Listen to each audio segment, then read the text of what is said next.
Traditionally India में gold को investment form के रूप में नहीं देखा जाता था।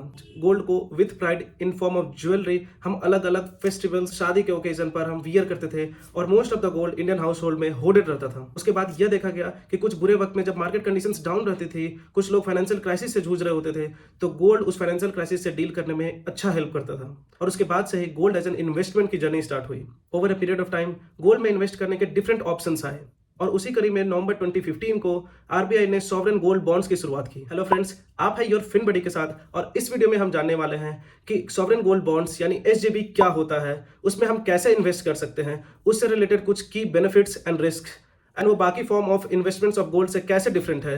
लास्टली हम ये देखने वाले हैं कि किस कैटेगरी ऑफ इन्वेस्टर्स के लिए सॉवरेन गोल्ड बॉन्ड एक अच्छा ऑप्शन है।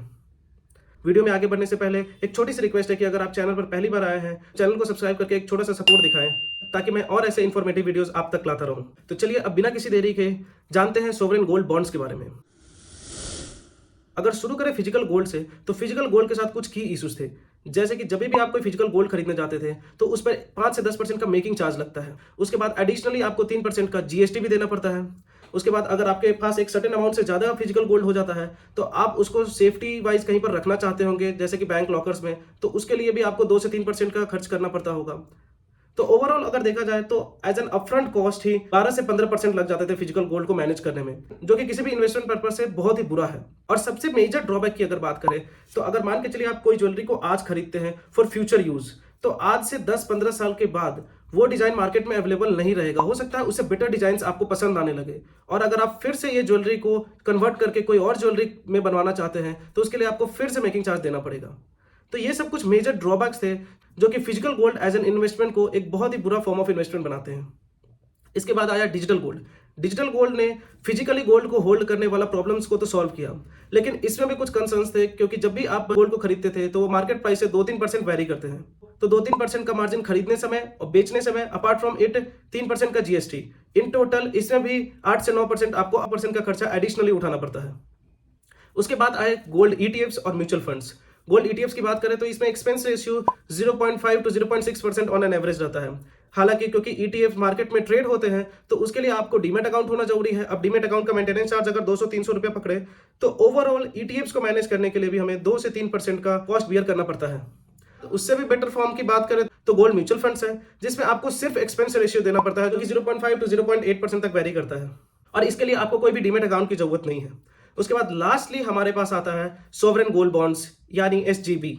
ये एकमात्र ऐसा फॉर्म ऑफ गोल्ड इन्वेस्टमेंट है जिसके लिए आपको कोई भी खर्च बियर करने की जरूरत नहीं है।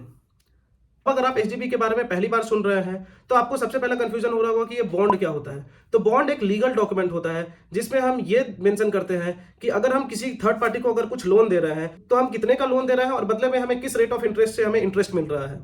तो इस केस में RBI from the public of India loan लेती है। आरबीआई को लोन की क्या जरूरत होगी? For the countries development.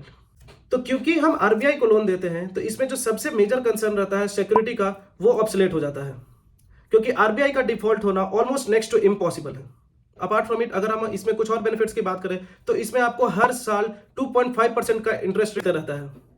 अगर मान के चलिए आप 1 लाख रुपए का सॉवरेन गोल्ड बॉन्ड खरीदते हैं तो आपको हर साल 2,500 रुपए मिलते रहेंगे। इसके बाद अगर आप आरबीआई के fresh issue sovereign gold bonds को खरीदते हैं तो आपको पर ग्राम एसजीबी खरीदने पर 50 रुपए का डिस्काउंट मिलता है। 1 ग्राम गोल्ड 6,000 रुपए का चल रहा है। आप एक फ्रेश इशू में एसजीबी को खरीदते हैं तो उस केस में आपको पर ग्राम 59.50 ही अमाउंट पे करने होंगे। अब एसजीबी पर होने वाले capital gain tax in long term tax free होते हैं। एसजीबी की अगर लॉक इन पीरियड की बात करें तो वो 8 साल का होता है। हालांकि अगर आप चाहें तो आप प्री मैच्योर विड्रॉल 5 साल के बाद ले सकते हैं और वो भी टैक्स फ्री होगा। अगर आप 5 साल के पहले उसे विड्रॉ करना चाहते हैं तो इसके लिए आपको उसको सेकेंडरी मार्केट में बेचना पड़ेगा। यहीं पर एक एडवांटेज भी है और डिसएडवांटेज भी है सॉवरेन गोल्ड बॉन्ड का। तो इस बार पहले हम डिसएडवांटेज की बात करते हैं।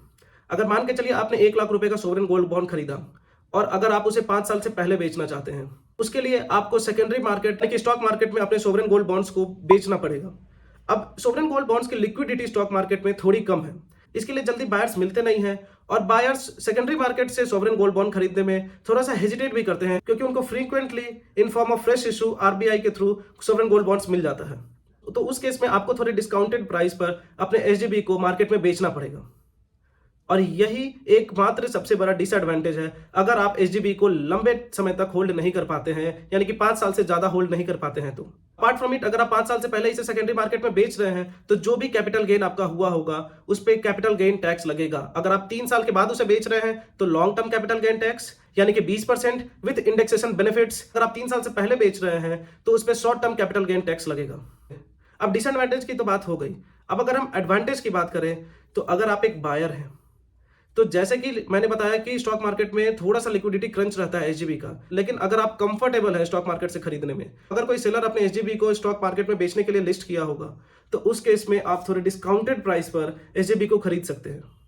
और उसका जो ड्यूरेशन डिसाइड होगा वो फर्स्ट बायर जब से खरीदा होगा तब से ही 8 ईयर्स काउंट होगा। यानी कि मान के चलिए अगर फर्स्ट बायर ने 2 साल के बाद उसे मार्केट में लिस्ट किया सेल करने के लिए, तो आपके पास जब वो एसजीबी आप खरीदेंगे तो वो 6 साल के लिए आपका लॉक इन पीरियड रहेगा।